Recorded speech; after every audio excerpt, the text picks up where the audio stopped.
My name is Brian Shaler, and I'm a data visualizationist that works and travels. Where were you 3 years ago? 3 years ago, I was accepting a job in San Francisco, but keeping my base here in the Phoenix metro area.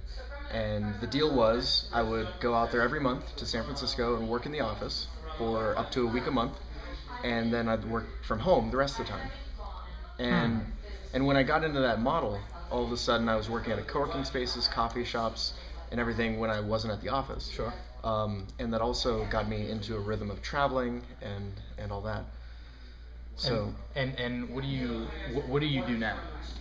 what do I do now? I quit that amazing job. Right. I mean, you can probably imagine that was a great job to have.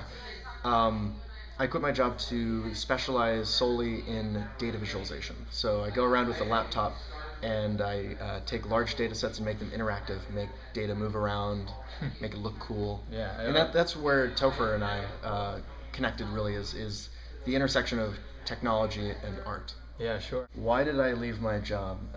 That is definitely a question that I ask myself a lot. Essentially, I had nothing to complain about for my job. It paid fairly well, especially for the freedom I got. It paid me to travel, go to San Francisco every month. That was exciting. I mean, being from Arizona to be able to go to San Francisco every month, amazing. The work was fun. I got to have a lot of say in the type of work I did. It was challenging. The people I worked with were great. Now, those are usually the things that people complain about. I had none of the problems that people have with their jobs. Everything was great. But what I realized after about 2.5 years was that where I fit in the company wasn't going to be changing. I kind of hit a plateau where everything was great, but I wasn't going anywhere. Gotcha. And you're going to be talking with Pam Slim, and I had a conversation with Pam Slim, and she really agreed with me on this point where if you have any sense of ambition, or even just naturally humans have this desire to grow, but if you're ambitious, plateauing, staying still feels like you're falling. Like it's a terrible feeling. So I was here, everything was great, and it didn't feel right. Like I didn't feel like I was really growing as a person. Yeah. So I wanted to find a way to take everything I loved about my work, which was all the things that I listed, Sure. and start my own business where I could grow on that, and get rid of the ceiling that I was under, and have even more freedom, because I had tons of freedom, Right. but why not have a little bit more? Yeah, sure. But I also very strongly believe in serendipity. Yeah. And one of the philosophies with my travel that I've solidified is that it's important to be in the right place at the right time. And the way that you're in the right place at the right time the most is by being in a lot of places at a lot of times. Sure. So I've spent tons of time being in a lot of places and talking to a lot of people. So part of it was crammed into that 4 weeks of BizDev, but I've been going to conferences for years out of my own pocket, Yeah, sure. just because I like meeting the people. Yeah. And I'm not selling them on anything. I'm just saying, hey, I do this, I do that. But finally, I hit the ground with my own business, and I'm selling something now. All right. So last question: if somebody is sitting in their corporate office like you were a few months ago, or maybe a kid coming out of school, definitely wants to make the leap to be an entrepreneur, what would be your 2 or 3 pieces of advice for that person? After having done it yourself and being new to the game, just after a few months, what would you tell them to do?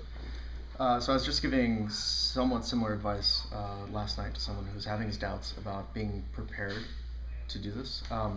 So you can come up with the reasons not to.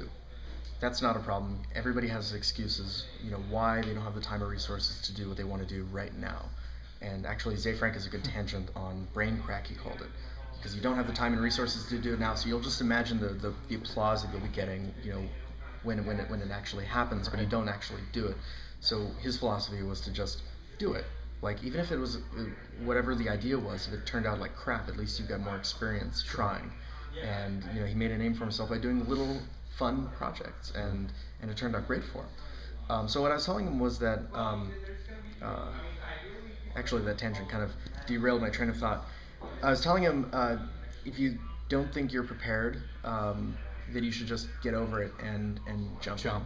Yeah, because if you look at it, you're thinking that because I'm not prepared, there's a higher risk. So you're essentially comparing your current situation of being high risk versus your ideal situation being low risk. And what I was trying to tell him was that sure, if you're more prepared, you might have a better chance of success, but it's still a high risk.